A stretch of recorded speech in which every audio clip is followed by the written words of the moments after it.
नमस्कार दोस्तों, most welcome हमारे इस चैनल में जिसका नाम है सुवी फैशन। आज हम फिर से लेके आए हैं नॉलेज सीरीज़ का पार्ट 3, यानी ये थर्ड वीडियो है हमारा नॉलेज सीरीज़ में। हम कोशिश करते हैं कि हर हफ्ते एक आपके लिए वीडियो लेके आएँ जिसके अंदर में हम बिजनेस से रिलेटेड, बिजनेस में सक्सेस पाने से रिलेटेड एक वीडियो ले पाए। और आज हम बात करने वाले हैं उस एक सबसे खतरनाक चीज़ की जो कि किसी भी बिजनेस में, स्पेशली गारमेंट के बिजनेस में बहुत बड़ा नुकसान क्रिएट करता है। तो मैं रिक्वेस्ट करूंगा कि इस वीडियो में लास्ट तक बने रहिएगा। और अगर आप हमारे चैनल में नए हैं तो प्लीज़ ऐसे वीडियोस को देखने के लिए, हमारे प्रोडक्ट के वीडियोस को देखने के लिए ज़रूर से हमारे चैनल को सब्सक्राइब कीजिए और बेल आइकन को प्रेस कीजिए जिससे कि आप रेगुलर वीडियोस के अपडेट मिल पाएँ।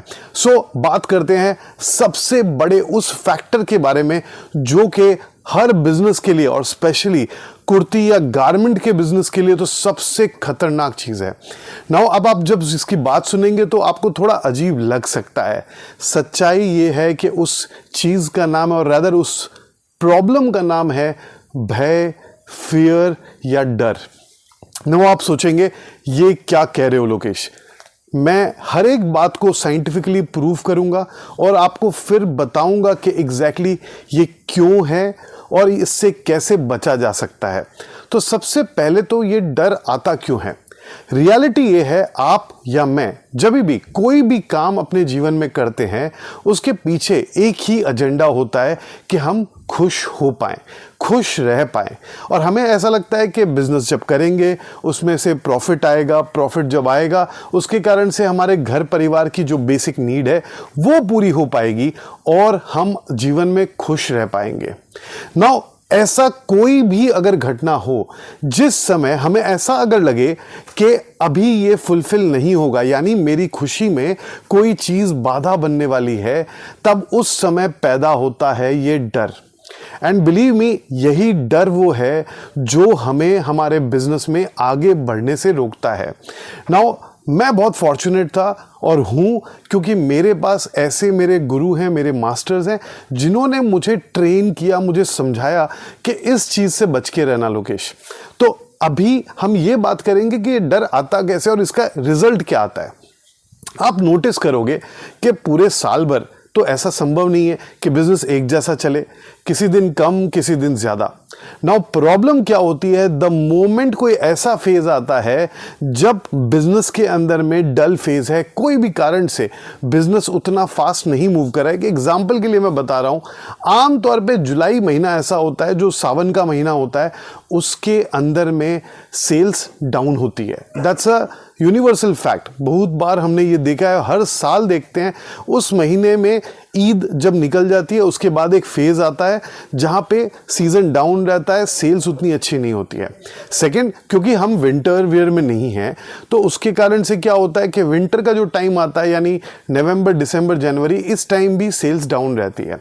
या कोई भी कारण से सेल्स डाउन अगर होती है तो कहीं ना कहीं हम खाली बैठे बैठे ये सोचते हैं, यार इतना सारा स्टॉक पड़ा हुआ है, कोई कस्टमर नहीं आ रहा है। और फिर उस समय जब आप अपने दोस्तों से, अपने जान पहचान वालों से या दूसरे किसी गारमेंट के बिजनेस ओनर से बात करते हो तो वो भी बोलता है कि भाई सेल्स बहुत ख़राब है, मार्केट की कंडीशन बहुत ख़राब है। और वहाँ शुरू होता है डर। डर क्या आता है? मैंने तो इतना माल लेके रखा है, ये नहीं बिका तो क्या होगा। नाउ इसका फल ये आता है कि आप फिर जब कोई नेक्स्ट कस्टमर आता है ना, डर के कारण से उसको किसी भी रेट में सेल करने पे लग जाते हो, या फिर उस कॉन्फिडेंस के साथ में उसको माल नहीं दिखा पाते जो कॉन्फिडेंस के साथ में बिना डर के आप दिखा सकते हैं।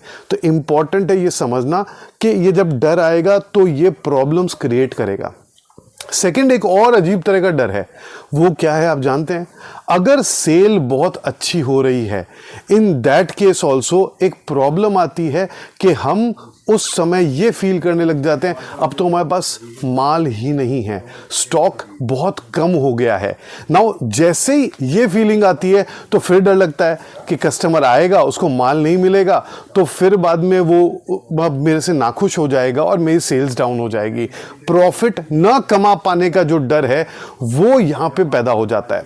तो पॉइंट मैं ये कहना चाहता हूँ, अलग अलग परिस्थितियों में, अलग अलग सिचुएशंस में हम डरते हैं, जिसके कारण हमारी सेल्स इम्पैक्टेड होती है, हमारा बिजनेस इम्पैक्टेड होता है ना। इससे बाहर कैसे निकलें? पहली बात, अगर सबसे ज़्यादा इंपॉर्टेंट है, अगर आप नॉलेज के साथ काम करें तो बाय डिफ़ॉल्ट ये डर नहीं आएगा। जैसे मुझे अगर पता है जुलाई महीने में सेल्स डाउन रहती है, नवंबर, दिसंबर, जनवरी में सेल्स डाउन रहती है, बाय डिफ़ॉल्ट मेरा माथा शांत रहेगा। नॉलेज जहाँ होता है ना, वहाँ डर नहीं आता, और जहाँ नॉलेज नहीं होता है वहाँ डर आता है। एग्जाम्पल के लिए, आप किसी एकदम अनजान शहर में आप पहुँचते हो, क्योंकि आप वहाँ के बारे में कुछ भी नहीं जानते हो, इसलिए आपको डर लगता है। वहीं आप जिस शहर में ऑलरेडी रह रहे हो, क्योंकि उसके बारे में सब कुछ जानते हो, इसलिए आपको डर नहीं लग रहा है। यानी नॉलेज जहाँ होता है वहाँ बाय डिफ़ॉल्ट डर जो है वो ख़त्म हो जाता है या कम हो जाता है। सो इम्पॉर्टेंट है, नॉलेज होना मस्ट है। अगर आप अपने प्रोडक्ट के बारे में, अपने बिजनेस के साइकिल के बारे में जानते हैं, कब डाउन आता है, कब अप आता है, ये जानते हैं, तो डर कम रहेगा या ख़त्म हो जाएगा। सेकेंड इंपॉर्टेंट चीज़ क्या है कि आपको रेगुलरली अपने प्रोडक्ट को और बेहतर समझना है, प्रोडक्ट की क्वालिटी को समझना है, अपने कस्टमर को समझना है, कस्टमर से इंटरेक्शन बढ़ाना है, कस्टमर के साथ रिलेशनशिप को बिल्ड करना है। जब आप ये करते हो तब अगेन ये आपके कॉन्फिडेंस को बढ़ाता है और उस डर को ख़त्म करता है। थर्ड चीज़ है कि आप जो भी बिजनेस कर रहे हैं उसके अंदर में अगर हर चीज़ को प्लान्ड वे में करते हैं, स्पेशली फंड जो है, मान लीजिए आपके पास अभी 1 लाख रुपए है, पूरा का पूरा एक साथ बिजनेस में मत डालिए। एनी टाइम आपके पास थोड़ी लिक्विडिटी रहनी चाहिए। एक एग्जांपल के लिए बोल रहा हूँ, 25-30 हज़ार रुपये आपके पास कैश होने चाहिए। क्यों होने चाहिए? बाई चांस सेल्स डाउन होगी, उस समय उस महीने के खर्चे निकाल पाऊँ, साथ साथ में थोड़ा अगर फ्रेश माल भी लाना पड़े तो ला पाऊँ। इसके लिए हमारे पास कैश फ्लो होना चाहिए। अगर वो कैश नहीं होगी आपके पास में और आपके पास कैश क्रंच जाएगा तो ये डर और हावी होगा। इसलिए हर समय अपने पास थोड़ा सा कैश रिजर्व रखिए। इसके लिए इंपॉर्टेंट है कि आपके पास जो उस पैसों में से आपको एक पर्टिकुलर अमाउंट, जैसे मान लीजिए लाख रुपए आपके पास टोटल है इन्वेस्टमेंट करने के लिए, पूरा 1 लाख एक साथ इन्वेस्ट मत कीजिए बिजनेस में। 50-60 हज़ार रुपये इन्वेस्ट कीजिए, 30-40 हज़ार रुपये कैश अपने पास रखिए। हड़बड़ाइए मत, धीरे धीरे ग्रो कीजिए। जब पैसे का रिजर्व आपके पास रहेगा ना, तो आपको डर उतना नहीं आएगा, या कम आएगा या नहीं आएगा।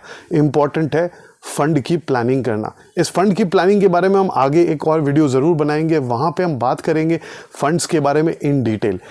लास्ट जो मुझे लगता है सबसे इम्पॉर्टेंट है, विश्वास। जानते हैं किस पे? अपने भगवान पे। आप जिस भी कम्युनिटी से हैं, आप हिंदू हैं, मुस्लिम हैं, सिख हैं, ईसाई हैं, जिसमें भी, जिस कम्युनिटी से भी हैं, आपके जो भगवान है ना, उनके ऊपर विश्वास रखिए कि उन्होंने आपके लिए कुछ बेस्ट प्लान किया है और कुछ बेस्ट होने वाला है। अभी मुझे शांति से रहना है क्योंकि वो मेरी टेस्टिंग कर रहे हैं। अगर आप इस विश्वास के साथ में काम करेंगे, बिलीव मी, बाय डिफ़ॉल्ट आपको अमेजिंग रिजल्ट मिलने वाला है। वो हमेशा आपका ध्यान रखने के लिए बैठे हैं। प्रॉब्लम ये है, मुझे समझ में आता है कि नहीं आता है, या मेरा विश्वास है या नहीं है, ये बहुत इंपॉर्टेंट है। किसी ने बहुत ख़ास बात कही है कि जब आप आंखों में आंसू लिए बैठे होते हैं, उस समय आपकी जो नज़र है वो धुंधली हो जाती है। जब आपकी आंखों में आंसू होते हैं तब आपकी नज़र धुंधली हो जाती है, और अगर सामने रास्ता भी हो तो आपको फिर वो नज़र नहीं आता है। तो इसलिए हर समय एक स्माइल मेंटेन कीजिए, एकदम पॉजिटिव रहिए, सब कुछ अच्छा होने वाला है। एंड विश्वास रखिए अपने भगवान के ऊपर में। बाय डिफ़ॉल्ट आपके लिए बहुत कुछ अच्छा उन्होंने प्लान के रखा है। सिर्फ हमें ईमानदारी से मेहनत करते रहना है, जिससे कि हम बेस्ट काम कर पाएँ, बेस्ट मेहनत कर पाएँ। फल वो हमारे लिए बिल्कुल बेस्ट वाला देने वाले हैं। इसी के साथ इस वीडियो को हम यही एंड करेंगे। आपको ये वीडियो कैसा लगा प्लीज़ कमेंट करके ज़रूर से हमें बताइएगा। हम आपकी फीडबैक का इंतज़ार करेंगे, और साथ ही साथ जैसा मैंने पहले कहा, चैनल को सब्सक्राइब ज़रूर से कीजिएगा अगर आप हमारे चैनल में नए हैं। और अगर हमारे बारे में और ज़्यादा जानना चाहते हैं, हमारे ऑफिस का एड्रेस एंड ऑल दो स्टफ, तो डिस्क्रिप्शन के अंदर में सारी डिटेल्स दी गई है। Thank you very much.